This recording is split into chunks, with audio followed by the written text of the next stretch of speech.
Les parents du jeune Américain, dont d'ailleurs la prise en otage avait été tenue secrète jusqu'ici, lancent un appel peut-être désespéré quand on connaît le degré de détermination de l'État islamique, appel publié dans une vidéo sur YouTube que je vous propose de découvrir.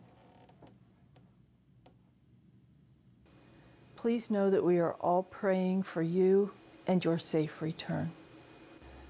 We implore those who are holding you to show mercy and use their power to let you go.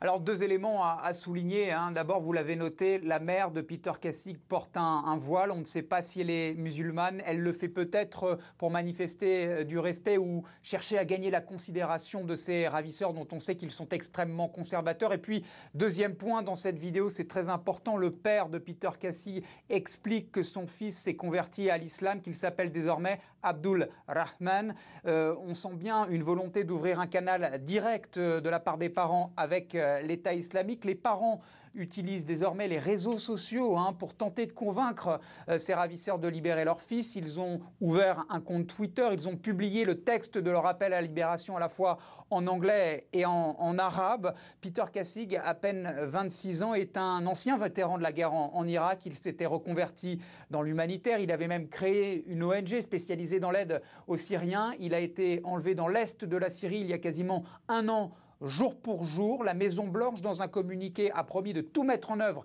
y compris militairement, pour tenter d'obtenir sa libération. Mais si l'État islamique met sa menace à exécution, il deviendrait alors le troisième Américain victime de ce groupe djihadiste.